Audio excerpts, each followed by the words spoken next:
If any of you are interested in amplifier repair logs and bench testing, then give my NSV page a like. I'm based in the UK, so probably can't repair your amp if you're based in the US, but it's a good set of images and logs from my amplifier repairs and bench tests and other things that I find. And there's some good tips on here as to preventing amplifier failure, and if you're trying to repair your own amplifier, some tips to help you along the way. Right, so the customer has replied and he's said, giving me the green light to go ahead with the repair on this. So which I'm quite glad about because I can get to show you the complex output section of this and getting the power supply up and running. So where we got to last is we had fixed the leaky issue on the power supply oscillator circuits here, and we confirmed that all the gate resistors were within tolerance, and we've cleaned up all of the pads here, removed the solder from the holes, so we can go ahead now and fit new output MOSFETs. Now I've removed the rectifiers as in the previous video, and this isolates the power supply section from the output section, so we can literally just drive the power supply section up, get it up and running. It's not powering anything, it's not powering a load, so it's not going to be under any strain. We can just fit the new output MOSFETs and make sure the power supply is up and running. Now when you're fitting new output MOSFETs, as I said before, they've all got to be from the exact same batch from the factory. Otherwise, what will happen is if you put them in the same parallel bank, this power supply section has 4 banks, 1, 2, 3, 4, 1, 2, 3, 4, 4, and 4. And if you put different MOSFETs from different batches, even though they're the same model number, this is IRFP064N, quite common in a power supply of this amplifier size.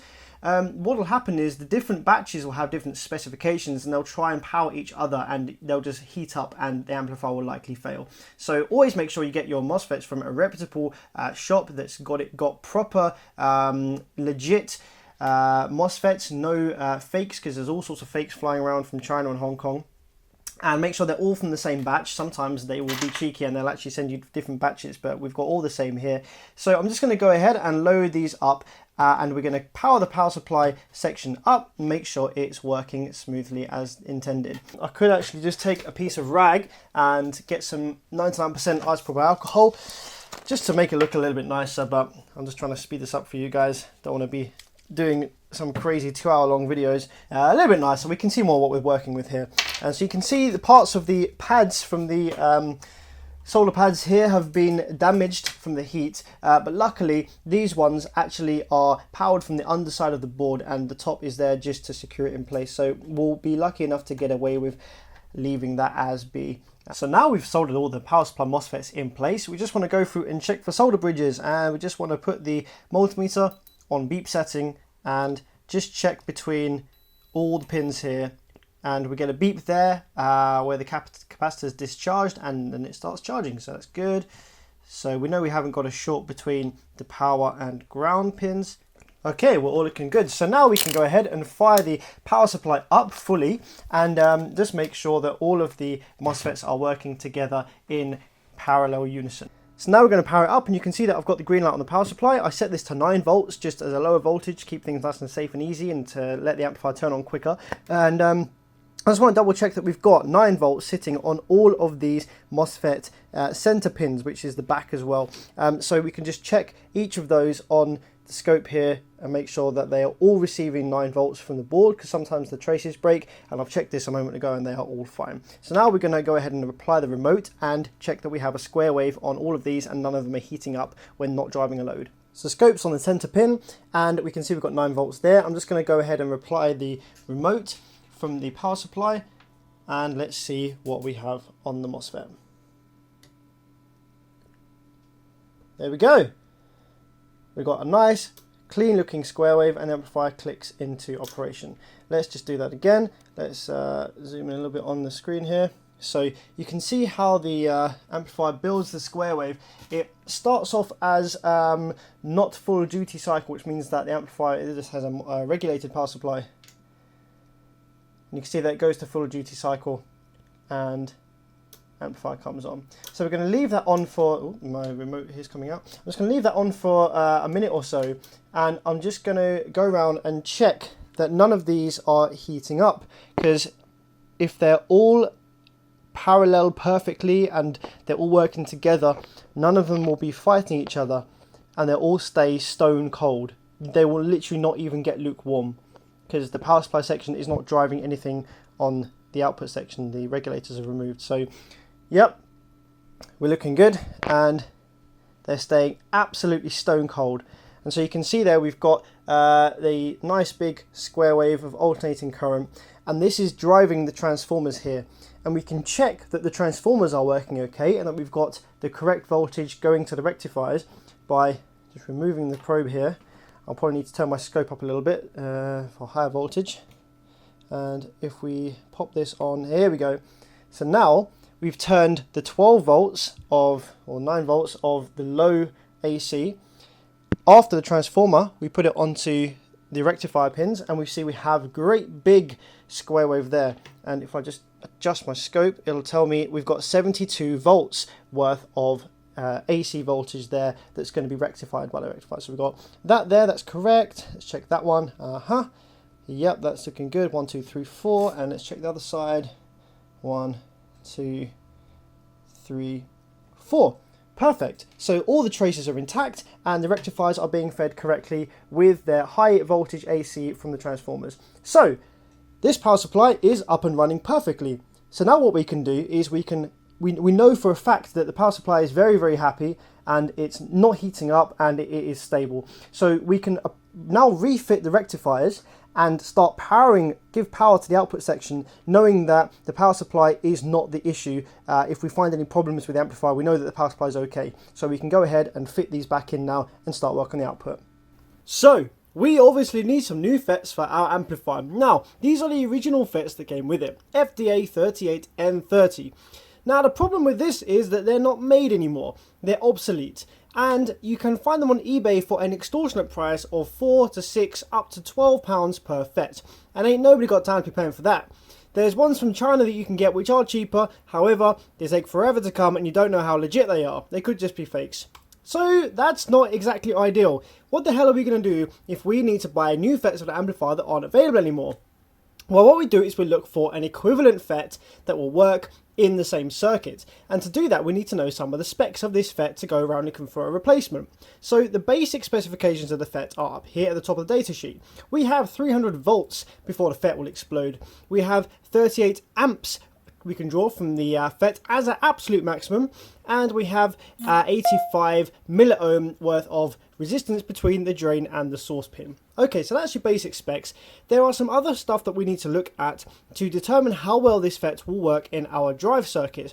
These two things here are the important ones: input capacitance and total gate charge. So we have 2600PF as the input capacitance, and that is to do with the gate capacitance. And we also have total gate charge, which is how quickly the FET will turn on once charged, and that is 60 NC. So let's take these specs, go over to RS Components and filter out some of the FETs so we get some that match. And I've done this already earlier, and this gave me a Fairchild FDA 96N25. So if we have a look at some of these specs, we've got a slightly lower voltage threshold, which is absolutely fine. This amplifier will run at a rail voltage of around about 90 to 100 volts, which is perfectly within the tolerance of this FET. We have a much higher current rating of 69 amps. Now, some of you may add those two figures together and say, these FETs are twice the power, really. Well, yes and no. They will handle more current in the FET itself before blowing up or overheating, but you can't just drop these into the amplifier and expect the amp to do more power, because the amplifier's circuitry, the power supply and the rest of the circuit, was never designed to provide this much current. So although these MOSFETs will be a better replacement because they are higher current handling, doesn't mean the amplifier will necessarily do more power. It does, however, mean that the MOSFETs have less chance of randomly dying if you're using it under a 1 ohm load, so provided the rest of the circuit can supply the current in the first place. So using a higher current rating is kind of advisable if you can find it and if it works in the circuit, because it just irons out one other thing that can go wrong. If you've got headroom, that's always good to have. But let's have a look at these other specs. We need to match these up. So we have an input capacitance of 3570PF, which is a little bit higher than the original FET. Now this is kind of just to do with how easily the FET can be driven by the drive circuit. The gate leg and of the MOSFET will actually have a capacitance which the drive circuit will see as a capacitance, and the higher this is, the harder the FET is to drive by the circuit. So the lower this is, the better. That's not too much higher, to be honest. I've seen far higher than the 3570. So that shouldn't be a problem. A little bit harder to drive, but nothing that we can't sort out. And we have a typical gate charge of 77 NC, which is actually very close to the original spec here of 60 NC. That won't really make much difference. And this here we can change, we can get around that by changing the gate resistor. Now these values are so close together that we shouldn't actually need to change the gate resistor at all for that to work perfectly fine. If this value was much higher, then we would have to change the gate resistor probably to get this to work okay. Another one which looked like it would work okay as well is this one, the IRFP 4332 PBF, and this is a slightly lower current rating, won't be an issue at all, and the same voltage rating. Now let's have a look at the specs. We have a much higher input capacitance, up at 5860. The gate charge is also a little bit higher, so I would, if I have to choose between the two of them, I would probably rather run the Fairchild FETs because they will be easier to drive by the drive circuitry, and also we won't have to go around changing the gate resistors, whereas we may have to modify the gate resistor for this 99 NC typical gate charge. Plus the fact that the Fairchild will take a bit more current. So let's go ahead and order a few of these. Alright, so rectifiers have been refitted in their correct locations. Now I'm not going to bother powering the amplifier up just yet because I know that we've got some shorted outputs on this side. Now I could just remove this whole side and power the board up, but that's not advisable because if you try and power the board up with one half of the outputs out and the other half still in, then they kind of work together and the side that's still in can overheat and lead to a further failure of the amplifier. So what I'm going to do is I'm actually going to remove just these ones here, and I'm going to remove the driver board and show you how to go about repairing the driver board itself before we start powering the board up anymore. Right, so I'm halfway through removing one side of output MOSFETs, and this one just fell clean off the board. I removed, I desoldered the first leg, and then it just flew off the board, and it seems that the vibration damage which has killed the inductor, which I showed you in part 1, has also snapped the legs off of the MOSFET here clean off the board. So this amplifier either died from the inductor snapping off the board and this side overheating, or a combination of that and the fact that it had one less MOSFET on this output side. Therefore all the others will have been working twice as hard. Right, so we have all the output MOSFETs removed. Now, not all of them will have died. In this case, there was no visual burning to the board whatsoever. So what would have happened is, due to vibration, one will have been disconnected from the board, one side will have shorted out. Now, the output protection is generally pretty fast, and you don't get that long burning you like get on the power supply most of the time. So, as a result, the majority of these MOSFETs will probably have been completely untouched and unfazed by whatever the issue in the amp was, so we can keep these as spares. So just quickly go along and check for the obvious shorted ones that will result in a short and a beep on the multimeter. So this one here, so we have a short on this one, and all the others actually seemed okay. Now once you've identified the obvious dead FET, the others, like I said, will probably be okay. So what we can do is take a proper tri-LCR ESR tester and we can measure the parameters of the remaining MOSFETs and just make sure they're all in tolerance. And when one of the outputs dies, the others will generally be left completely untouched, and they're perfectly safe to use in a new bank somewhere else, on a smaller amplifier perhaps, as long as they're all parallel. So what we do is we just take the tester here, and I'm just going to zoom out so you can see what the hell is going on here. So this is basically like a multimeter, except it reads different types of electrical components, transistors, diodes, capacitors, etc. It can read inductance, capacitance, and it can identify MOSFETs, NPN, PNP, transistors. It's a very clever bit of kit, and they're very cheap as well, about £20 on eBay or Amazon in the UK. So this has recognized this as a MOSFET. Here we go, let me see if I can check. Okay, so this has identified the MOSFET, and we have a VT of 4.6, that is a voltage, and we've got CG, this is the capacitance of the gate, which is 4.2 for NF, nanofarads, and we also will have the RDS, which disappears off the screen, so let me just do a retest. RDS of 2.3 ohms, which is the resistance from drain and source. So, okay, that's the first one. Now, we want to make sure that these are all reading the same. So we've got 4.6, 4.25, and that was 2.3, wasn't it? They haven't got to be exact. The important thing is that the capacitance of the gate is relatively similar, and the resistance from drain to source is relatively similar. So I'm going to go along now and just test all of these and put aside the ones which are absolutely fine. So 4.7 VT, capacitance of the gate is 4.2, which is great, and RDS is 2.7. Okay, so the third one I'm testing here, you can see has VT 4.4, CG of 4.3, but the RDS is significantly lower at 0.7 ohms. Now, this would be okay if they were from different batches, however, they are both from batch 1C47AK. So, as a result, I'm going to put this one to the one side as bad, because it is showing considerably different to the other two which I've tested. Now, it might be that the other two that I've tested with the RDS up at 2 ohms are actually the bad ones. What we need to do is we need to find a majority. So we had one side of these outputs which were absolutely fine, that weren't touched. So this is 0.7 again now. So it might be the case that actually the 0.7 is the correct value for this batch. Now we can go on the spec sheets and look at the RDS value, and from memory I think it was actually the clip I did the other day, that's a 0.4. The clip I did the other day was it was about 80, wasn't it? So that would be 0.8. So I think what the correct ones are actually the ones which are reading 0.7. So after testing all of them, we have a little bank here which are perfectly fine, and these ones are showing the correct VT and CG, however their RDS is way off, up over 2 ohms. So we're going to put these ones in the bin, and we are going to keep these ones for another amplifier that perhaps needs one new bank, and we can put 6 new FETs in, which are all perfectly fine, and we haven't spent any more money. I generally wouldn't put these FETs in an amplifier that I'm doing for a customer or something that I'm selling, generally because they've been in an amplifier already, and where possible it's best to use new FETs. But if I have an amplifier that needs these new FETs or something that will work in, I can keep these as spares and use it for myself.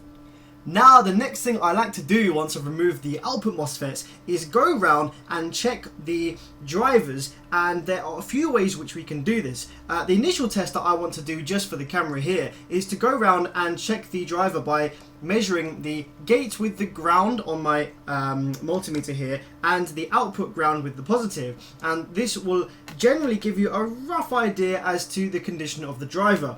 Now 90% of the time when an output dies, it'll take the driver along with it, especially these little IC drivers. They're very sensitive to being blown and heat and all sorts of other things. They're pretty delicate, to be honest, but I just wanted to demonstrate this for these purposes. So what we're going to do is put the ground on the gate, which is the one with the gate resistor by it on the pad, and we're going to put the positive on the output ground, and usually it'll read from different amplifiers, varies between 400 and 700 on the meter. So what we can do is we can go around, we've got 581, and just make sure that it's all reading relatively the same on each of these. So we've got one bank here which will all read the same, the other bank here which is 580, that one's 567, so that's slightly different.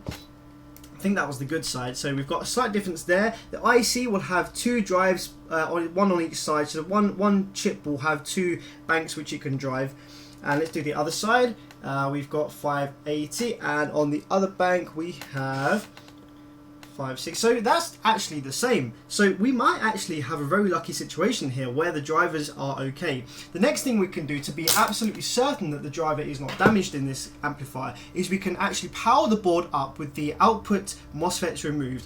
Now this is, I believe this is a self-oscillating amplifier, so we won't normally get a square wave along the output on the gates without the output MOSFETs in, because it needs a complete feedback loop. However, we can force it to oscillate by running an RCA into the amplifier and playing a sine wave, and then it will oscillate with the square wave at the same frequency as the sine, and we can then measure that and make sure that the drivers are feeding a good strong square wave to the gates of these MOSFET pads here. So let's do that. Now the power up sequence will be different because we fitted the rectifiers back in place. So now the power supply has something to do, it has something to power. All it needs to do though is it just needs to charge up these main rail capacitors, and the rail voltage will be probably somewhere around about the 74 volts mark. And so what needs to happen is the power supply will come on, and because it's such a low current power supply, it'll be trying to charge these capacitors, which will draw a fair amount of current from the power supply. This power supply will trip out into protection, give a couple of seconds, and then try again. And so what will happen is the power supply will pulse and pulse charge these capacitors into reaching their final rail voltage, and then the amplifier will come on. So let's see that happen. So we've got the rail voltage at the moment sitting down at 2 volts because I've just had this running. So if I apply the remote to the amplifier, you can see the rail voltage start to pop up like this, up and up, gradually getting higher and higher as the power supply charges the rail capacitors. You can see the power supply pulsing to try and come on if we apply this to the, there we go. So you can there see that's the rectifier with the square wave on it, and now it's in full operation. So now the rail capacitors have fully charged, and if we probe on the rail, we've got here 73 volts. Yeah, I was about spot on. 73 volts there, and on this one we've got, oh look, we've got some square waves. So now the board's all powered up, let's see what's going on. What we've got is we've got 4 banks of output FETs. We've got 1, 2, 3, 4, 3 FETs in each bank. Each driver IC powers 6 FETs, and each IC has 2 separate banks which it can power. So let's have a look at what's going on the gates of these FETs here. So on the first one, we have absolutely nothing going on the gate. So the first bank is nothing on here. We're not driving anything into the RCAs just yet. On the second bank, we have negative drive, and we have a nice looking square wave there at about, what's that, about 2 kilohertz square wave there, and that's on idle. So that's without any FETs in. It's a self-oscillating amp, so it's just idling there at 2 kilohertz. If we drive a sine wave from the signal generator into the amplifier, you can see that the frequency there changes of the drive. So now we've got 55 hertz, just do it down. Now we've got 27 all the way up. Now we've got 50, 70, etc. So that is working just fine. So let's have a look at the other side. On this side we've got absolutely nothing, although there's a little bit of noise there. Let's zoom in on that. Okay, so we've got a bit of noise there, and that looks similar to the 2 kilohertz. So that looks like an issue that we need to locate and deal with. If we drive a sine wave into that, oh, we've got the direct sine on the gate, which is not a good sign. So that's something to look into. And if we go ahead onto the gate of this last bank here, turn this back up, yeah, we've got the same normal drive. So this is an interesting one because it looks like that we've got both driver chips doing the same thing. Now, one of the outside of outputs on this amplifier was actually not damaged, it was okay. So what we need to look into is one of these drivers damaged, or are both of them damaged, or is there something else on the driver board which is causing these drivers to act up? So what we've got to do now is take the driver board out of the board and have a little look. Now, when removing the driver board, I see more boards damaged when the previous repairer has tried to remove the driver board than anything else. This is not the easiest thing to do, and it requires a little bit of patience, but doing it right will save you a lot of hassle in the future. Before I apply the soldering iron anywhere near my board, I'm going to go ahead and disconnect the ground from my scope, because my soldering iron station and my scope share a ground. So that's not going to go well if there is a potential difference between the ground. So remove the ground from the amplifier from the scope. Now, these are the pins here for the driver board. So I'm going to go ahead and take my soldering iron. These are pretty small, so I'm going to remove my wedge tip and get my pointy tip for my AUE soldering station.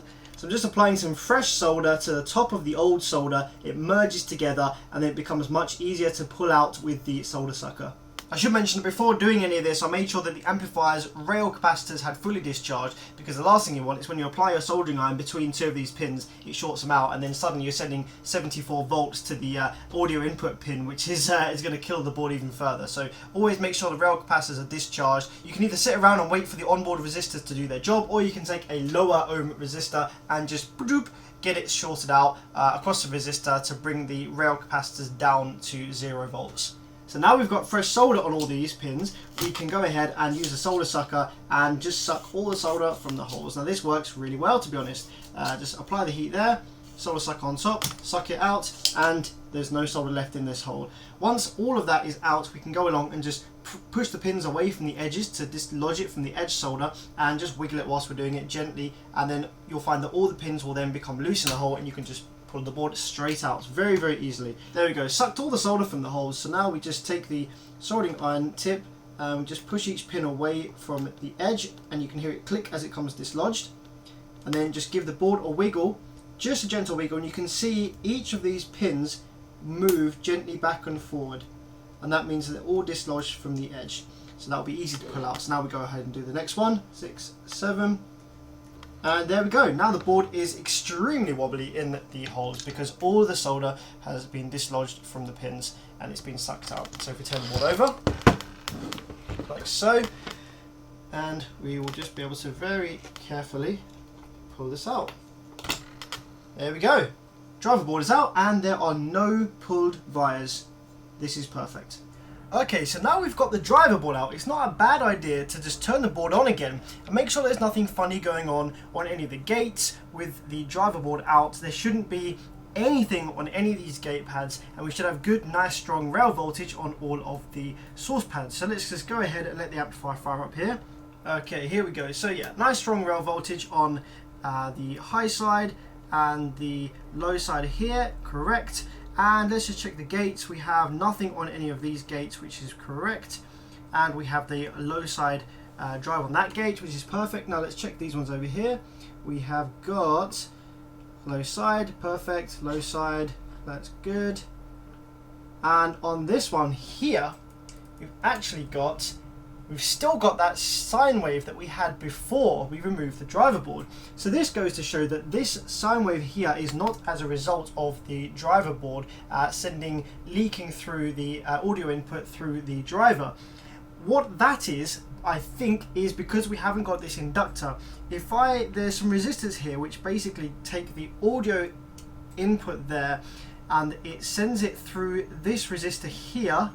Yep, we've still got it on that one. Now this side still has the inductor intact. Now I believe that the audio here, this takes the audio and it creates a continuity through the inductor, because this side has the inductor still connected to the board and we have silence, and on this side we have the inductor off the board and we don't have silence. And if we have a look at the bottom of the board here, yeah, this is where the resistor comes through from the preamp section, and we've got the sine wave leaking there, and that then goes to the inductor, which isn't connected. And so I think the inductor pulls it to ground somewhere on the board, because on this side we've got the inductor still connected and there's nothing there. So that's what that is. So that's not an issue.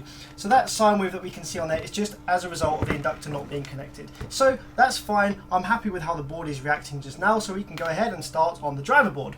Okay, so the side with the most damage is likely to be this one, and this was the side which had the broken inductor, snapped MOSFET lead and blown MOSFET. The other side on the output section generally was fine, there was no blown MOSFETs or anything, so I'm going to safely bet that this side is okay, and this one is the one which may have some damage. So to test this out, we're going to take the multimeter on diode setting and we're going to read some values on the ICs. Now to do this, I'm going to take the high side and low side drive output pins, which are the ones which there will likely be damage from if the MOSFET has blown. It will try and pull if there's a short circuit across the gate. So let's take pin number 1, which is this leg on the IC, and pin number 3, which is the low side drive, which is this one up here.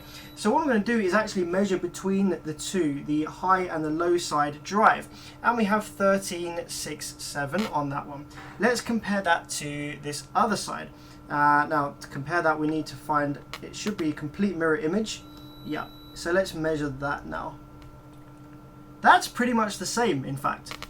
So we might have got very lucky in this instance, in that this driver chip is actually okay. It's quite rare because these chips are very delicate to having any kind of short across the gates on there. But we might have got lucky, and there's a couple of other tests I just want to do with the multimeter to make sure this driver board's okay. Yeah, this actually seems okay. Both of these are reading identical in every way. Now, we could have a bad case where both of them have blown, but they could both be okay, and I think that's probably more likely. So the way we're going to test this is to put it back in the board and fit the output MOSFETs, and we're going to power it up very, very carefully on the small 4 amp supply. Now, what we're going to do here is when the output MOSFETs are fitted, it will take a lot longer for the amplifier to turn on. And whilst it's trying to turn on, there will be some switching, some brief pulse switching on the output side as the rail voltage starts to climb and reach its top. And whilst it's doing that, there'll be very split seconds of pulsing of the modulation where we can actually feel the heat on the backs of the MOSFETs and see whether they're happy or whether they're overheating. overheating. So that's something you can do with a small power supply that you can't do if you plug this into a battery or a large power supply, because the amplifier would switch on in a nanosecond and you would have absolutely no chance if there was a fault before the MOSFETs exploded from overheating or a short circuit. But with a small power supply, if there is a problem on the board, then it won't actually be able to supply enough current for the board to do any damage to itself, which is really good. And whilst it is trying to power the amp up, you can see for any slight problems on the board that are causing them to heat up more than they should, and it gives you far more time. And I don't think it can actually damage itself with this small power supply. It's literally, there's so little current there that it literally wouldn't do any damage to itself. So just in case there are any problems with this, and to save myself from having to desolder and solder every single bloody time I want to take the driver board out, I'm going to fit some headers. And these are these little things here. So what these are, these solder directly into the board, and they just give me some headers there to plug the board into. So I'll have to cut them to size, fit them to the board, and then I can just pop the driver board in and out whilst I'm doing tests. Now, just after I finished soldering in those headers, I thought I'd go ahead and remove this broken inductor, because I want to fix this before I fit any new FETs. I just want to make sure that there's nothing else wrong on the board that will maybe throw my findings off when I fit the new FETs and the driver board. So removing this inductor wasn't too difficult. Just heat up that enough for long enough so that the big dollop of solder melts, and we've taken this one off. So this is obviously snapped clean off. Now, an inductor is just to filter out the high frequency or the radio frequency noise that's generated by how Class D works. So essentially, as long as the inductor has got enough windings on it to filter out the radio frequency noise, rather than spending a lot of time rewinding this from scratch, which will make the repair cost of this amplifier shoot sky high, because it's a lot of time, a lot of effort, and copper is not the cheapest either. What we will probably be able to do, and what will work fine, is rather than rewinding, just take these snapped leads, which don't reach the board anymore, and we can push these back through the core, and literally we'll just be losing a wind, if you like, or even half a wind, and that won't really have too much of an effect on the inductance of this inductor. And we can check that because my tester here can read inductance, so we can actually measure the before and after of this inductor to see what difference it makes losing one winding. Okay, just going to solder this inductor back in, and the amount of saving for the customer that we've just allowed for is far greater than any difference that this amplifier will have as a result of the slightly, what is it like? I think it's like a 3/4 less winding. It's not even a full winding less. Yeah, the difference it makes on the amplifier's performance is absolutely negligible at this point. And the customer did say that he would rather just do this as opposed to fork out on having a brand new inductor fully rewound, because it's quite a bit more expensive. So let's just put this back in and make sure that we are up and running as intended. Okay, so let's check the inductance compared to the original one. So we've got the one original one left in the amplifier over here. And this one is reading as 11.3 UH if 10.1 nanofarads. And that is 0.1 ohm. So let's see what we've got going on over here then. 10.5 UH if 10.1 NF. So you did a good job there. So let's fire this up and let's make sure that the sine wave that we saw on this gate has disappeared now that we've put this inductor back in. So we've got the sine wave coming from the frequency generator over there. So yep, we've got no sine wave over there and no sine wave over there. Fantastic stuff. So that has done the trick. We've got the sine wave there, and we've got it there, and it's not now leaking through to here because the inductor is taking care of it and putting it to ground. Fantastic, so we're all good to go. I think what we're going to do now is put the driver board back in now that I've got the headers up and running, and I'm going to fit the new outputs because the driver board seems to be okay when I was testing it with the multimeter. I don't think we've got a dead driver, or if we have, it's only very slightly out of tolerance, which I need the outputs in to be able to see. We've got a nice drive wave along the low side outputs. The high side outputs, we didn't get any drive, and I think that maybe due to how this amplifier works, it's a self-oscillating amplifier, so I think that the high side output does need the FETs in there in order to get the oscillation up and running on that side. So let's fit this all together and see what happens. Now you remember the FETs that I actually ordered were slightly different. They were upgraded FETs, if you like, slightly better ratings and different characteristics.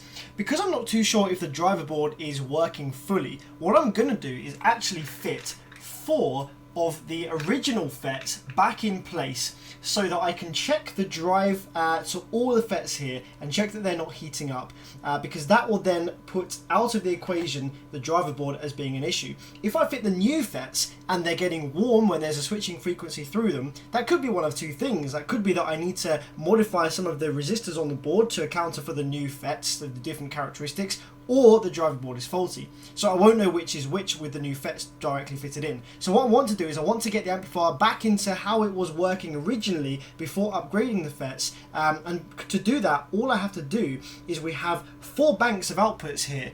Now the banks are 3 FETs in parallel. 1, 2, 3, 1, 2, 3, 1, 2, 3, 1, 2, 3. So all I need to do is, if I want to just test the amplifier and test the drive circuitry, I only need to fit 1 FET per bank in each bank here to test the amplifier is working fine. Now, lucky you have it, we actually had 4 FETs, or 6 actually, but I've got 4 here which survived the original FETs. So if I fit one of these FETs in each bank, we can power the amplifier up and just make sure that the drivers are working fine and that these aren't heating up.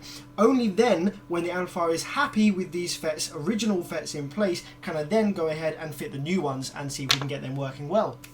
Okay, so now for the interesting part. We have one of the original FETs in all banks, we have the driver board fitted in the headers, and let's go ahead and turn it on very carefully, just bit by bit, and let's see what happens. So rail voltage is climbing steady with no sudden drops. Let's boost it up to about 30 volts and just check that there's no heat coming from there before switching, and there's not, so that's all good. Let's get it started again, and let's get it all the way up to the top rail voltage. Check the gate on the low side, which we know was switching before. We have switching frequency there, and that should equate to a nice big square wave on here. There we go. Let's just get the scope. Nice big square wave on the low side. The high side, however, oh wait, yes we are. Okay, well, I think that is pretty lucky, because usually these drivers fail in an instant when the outputs go down. So as you can see here, I'm just going to leave this fired up because we are all good in the hood. Low side with a nice big square wave on the FET here, and you can see the low side switching working perfectly there. And on the high side we have the rail voltage, and then we have switching frequency either side, which is how this amplifier works. So we are all good on this. This driver board is working perfectly fine. Let's go and check the rest of these. Fantastic stuff. So that's been on for, I don't know, say about 20 seconds now. Let's remove that, and yeah, we've got absolutely stone cold on all the FETs here. Perfect. So there is no issues with the driver board at all. Very lucky. Kind of annoying because I would have quite liked to have shown you some SMD soldering with a hot air station, but maybe that can wait for another video. Okay, so new FETs have arrived, and annoyingly they send them one by one in individual packets. That is pretty annoying. So I'm going to have to go ahead and crack these open. Okay, slightly annoying here from RS Components. I ordered 16 of the same FET, and they've sent me a 9 of one batch and 7 of another batch. They are very similar batch numbers, and I've checked them on the transistor tester, and they are very similar specifications, as you'd expect. However, slightly annoying for me because I like to use absolutely identical FETs, all the same batch, in the same amplifier. That's what I like to do. It's just, you know, OCD kind of whatever. But as we've got 2 different drivers here on the board, we've got one chip and one chip driving separate sides, we won't have any problem running 6 of the first batch and then 6 of the second batch on their own driver. So that's what I'm going to do for today, but I have phoned RS and they are going to be sending me out 7 replacements because I don't think that's particularly good that they're sending me different batches. If I needed to use all these in parallel, then I wouldn't be able to use these. New FETs are fitted, so this is the moment of truth. Will the driver board drive these new FETs? I haven't actually changed the gate resistors, as the gate charge between these and the original FETs were pretty similar, so we shouldn't need to change that. What I have done though is I've reduced the pull down resistor value from 100k to, what was it, 75k, and that means that on each bank, rather than there being a 33 ohm pull down across the bank, there's now a 20 something, 22, I'll math off the top of my head, but it's much lower anyway. That will help out with the gate capacitance. So what we're going to do now is fire her up and see what happens. So we've got 9 volts on the power supply as before, and we're just going to watch the rail voltage climb up jump up slowly bit by bit and wait for the amplifier to click into operation. I've also taken the headers out of the driver board because I know that the driver board is all good. And we have rail voltage there sitting nicely. We have drive on the high side. We have drive on the low side. And let's check the low side drive. There we go. So that's working away nicely there. I'm going to do zoom in on the scope so that we can actually see what that wave looks like. Here we go. That's pretty acceptable, to be honest. We could probably get rid of that little step on the way down. Let's have a look. How could we do that? We may need to modify the pull down resistor a tiny bit, or perhaps actually what I've noticed in the past is modifying the gate resistor to a slightly lower value can get rid of that. But what we're going to do, this isn't necessarily an issue as long as it's driving the FET correctly, which it looks like it is. Very, very small. You have to remember this is zoomed in to 2 volts and this square wave is riding along the negative rail voltage. So that is a very, very, very tiny bump there. You can see you got more of a dip on the way down then. That's partly to do with how the driver is driving the gate and the capacitance and all the other shit that's going on, ringing along the trace and everything else. So what we're going to do is we're going to let this sit on idle for a minute outside of the case, and we're just going to monitor the temperature of these. And it's absolutely stone cold. This is exactly what you want to see. I mean, it's pretty cold in here anyway, and my hands are quite warm because I've been working. But this feels like they're completely off. You know, there's not even a slight hint of warmth coming from the FET there, and that is a great sign. It means that they're perfectly balanced and they're not driving each other. They are very, very well in sync. And they're being driven correctly as well. So that's a very good sign. I'm going to leave this running for quite a bit longer now, and I'm also going to run this on a slightly bigger power supply, the 12 volt, just to make sure that upping the voltage doesn't cause any issues. Okay, so this has been on for a good 10 minutes now, and we are still stone cold, and this is on the 12 volt power supply, slightly bigger. So far, this looks like a success. We have successfully repaired the amplifier to a stable point where it's very happy being idle continuously and not even getting warm. So what we're going to do now is put it back in the heatsink, apply some thermal paste, and we're going to drive a static load. We're going to drive four ohm dummy loads in parallel to 1 ohm. We're going to do some reliability testing at sort of like half, 3/4 power, and then we're going to do a bench test at full power at 1 ohm to clipping, and we're going to see what sort of power it does. And then we're going to just make sure that nothing funky happens when this is left playing on a load over a long period of time, just to ensure that it is reliably repaired as well. And then I will be happy to contact the customer and say that his amplifier is ready for collection. Okay, so just to ensure the amplifier doesn't fail in the same way again, we're going to add some silicone caulking to the underside of this inductor, and we're going to want to squeeze it under quite well so that it seeps and gets pushed right under where this is sitting, because any movement is not going to be ideal for this. Where the leads are, they can snap quite easily if there's excessive vibration on the leads themselves. So I'm just going to go around the whole of this and apply a generous amount of caulking just to seat this securely in place and prevent any vibrations occurring when this is mounted on a box, for example, which is not ideal, but I know that many people do, so we've got to cater for that occurrence. Now, one thing I do want to just check is sometimes when the silicone is wet, it is actually conductive. So before I fire the amplifier up again, I want to make sure that this isn't conducting, just in case it's shorting out anything that it shouldn't be. So I'll take the multimeter and put it onto 2 mil ohms, and we're just going to go 2 mega ohm. We're just going to go down and touch the multimeter in 2 bits of sealant here, and we've got, yeah, that is completely fine.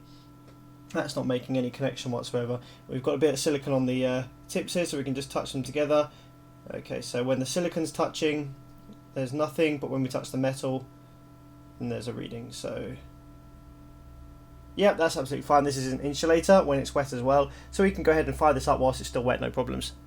Now we're almost ready to start putting this back in the case, and before we do, we just want to very gently and very small amount just bend all of our new MOSFETs only by 1/2 centimeter or so inwards. This will allow them to slide into the case without getting caught on the sides, and it'll also allow us to apply a dollop of the thermal paste to the back of the FET, and so it doesn't smear off on the way in. So we're going to very carefully just bend each one of them slightly forward so that it's just forward of being straight, and that will allow it to slide back in the case and not get caught The same goes for the inductors as well. Now I've only just noticed this, but it looks like that whoever repaired this before didn't put the thermal pads back in the right place. As you can see here, it looks like that possibly one of the power supply FETs here was actually able to short to the case. You can see where it's been sitting there. You've got the circle of the FET there, and half of the FET has been able to touch the casing here, whilst the other half was insulated. Now, there seems to be like hundreds and hundreds of reasons that this amplifier would have failed. We've got the broken inductor, we've got the snap leads on the output side, and now I've just seen this as a poor insulation to ground from the power supply FET. So a whole host of reasons that this amplifier may have failed, and none of them would have helped out at all. So we're just going to move that back up a bit so that it's covering where the FET will land on the heatsink, and that will prevent the FET from shorting out to ground. We are back in the case, and now all we need to do is secure the board back down to the heatsink, apply the other end cap, and then we need to put the clips back on for all these new FETs. Now, just to ensure that there's no shorting between the FET and the ground case, what we can do is actually measure with the multimeter on 2M ohm setting. We can put first probe on the case ground for the power supply and just get a reading for the number for the middle pin of each FET. The middle pin will be related to the back of the FET, so we have absolutely no continuity there between the case ground on the board and any of the middle pins of the power supply section. So as a result, when we clip these back on and they are being pushed hard against the heatsink here through the insulation tape, then we just need to make sure that we have the same reading. We don't need a number on the screen for that. And same goes for the output side. If we just probe the chassis ground and then one of the middle pins here of the output section, we have absolutely no continuity. So that needs to remain the same once we've clamped the FETs to the heatsink. If we get a number on the screen, it means that there is a small short between one of these and the case through one of the insulation tapes, and we need to address that. To get these back on in place, just initially push it on so it stays in place, and then get a flathead or a chisel and a small hammer, and you just want to gently tap away at the centre, and you'll see that it clicks into place. You don't want to go too hard and end up damaging something, but you can see then it clicks into place. Just give it a couple of taps either side, and that is securely pushing the FETs onto the heatsink again. So we can do the same with this one. Sometimes it's hard to get it to initially stick, so you can get your chisel on it and then just pop it in the middle.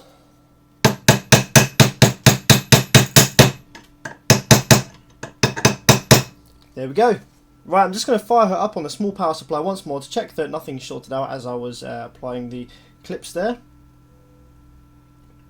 Looking good. Just a little burst, so let's do it again. Yep, comes on all good. Healthy looking switching wave there. I'd say we're good to drop a bench test on this. Okay, moment of truth again. Big supply, here we go.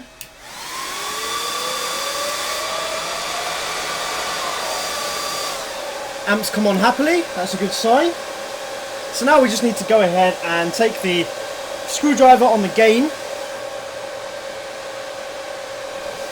and we're just going to very slowly burp this up until we reach clipping, and then we're going to do a drop test. So as you can see, we have outputs.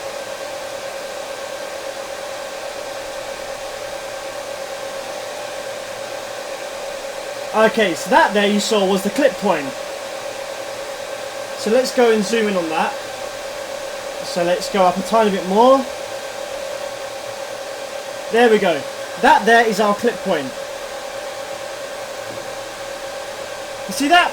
Very, very slight bit of clip there on the bottom and the top, but it's just where the sine wave is reaching the rail voltage. So this is where we are going to bench the amplifier at, because that is the maximum clean usable power. So let's run that again, and let's just do a drop test there. Okay, so that read 45.61 volts. Now the problem is my bench power supply is pretty weak, and so we will get quite considerable voltage drop at this power level. I do intend to upgrade it at some point, but today is not that day. So what we need to do is we need to measure the voltage at which it did that power. I imagine it's probably going to be in the low 11s. 11.09. Okay, so now there's some calculations that we need to do to work out how much power this did at that low voltage, and also we can work out how much power that would do at 14.4 volts. And this is a very accurate way of calculating this out actually. Okay, in order to work this out, we don't actually need to clamp the amplifier for current because we have a static 1 ohm load. The only time we'd need to calculate the current drew is if we had a load which warmed up like a voice coil, or if we didn't know that the load was static. But in this case we know that we have a 1 ohm static load on the outputs. So all we need to do now is enter the volts in which it read at that peak frequency, which was 45.61 volts, and then we can work out how much power the amplifier just did. So the amplifier just did 2080 watts, and that was at 11.09 volts, wasn't it? So how the hell do we work out what that would do at 14.4? What we do is we take 14.4, divide that by 11.09, square that times by 1.29846, and then times this value. This is your correction factor. You can then times this by 2080, and that gives you your power at 14.4 volts as a estimation based on calculation of voltage drop. This is fairly accurate, and it's been proven that this matches up really quite closely with the correct power output at 14.4 volts. So here we can see the ground zero amplifier. It's called the 4K, and we already know that it's a little bit overrated. It'll do probably 4K at 16 or 18 volts with 1% THD. So at 14.4 volts, 3.5K is very acceptable for this amp.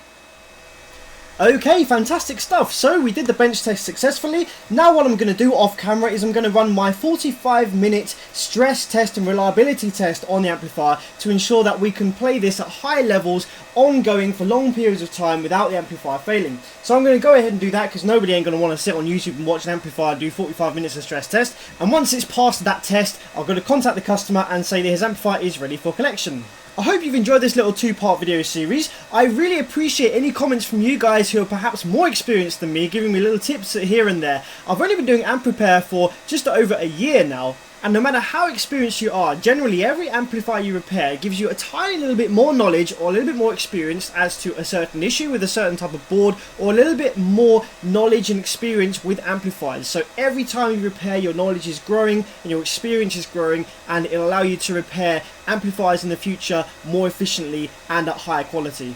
If any of you guys are interested in following my amp repair adventures, head over to Facebook and give my NSV page a like. That's facebook.com/NSV audio, or you can just search on Facebook for NSV or NSV audio. I post all the logs of amplifiers that I'm repairing, tips when you are repairing an amplifier yourself, or tips to help you prevent amplifier failure going forward, and how to tell signs of when an amplifier is not happy or when its failure is imminent. So that's always something good to follow. I'm based in the UK, so if most of you guys are over in the States that watch my channel, so unfortunately I probably can't repair most of your amplifiers, so apologies for that. But if you want to see some tips and logs of amplifier repair, then give that page a like, and I'll put a link in the description as well. As for the progress on my car, the next video will be an update on the progress as to how that's going. I have got the A-pillars on and wired up, and they sound absolutely phenomenal. And the next set is just to get the door cards in. They're almost finished. Just get those all vinyled and in with the T-line 6.5 on the doors, and then I can start pissing about with what I'm going to do in the back for bass. I'm probably going to have a few different systems, like some cheaper stuff, some Explod stuff, just to fill the gap and just to do some fun videos with before settling on the final build in the back, which will probably be a DD-Z12 in a tapped horn at 20 Hz on 13K. So thanks for watching guys, and I'll see you next time.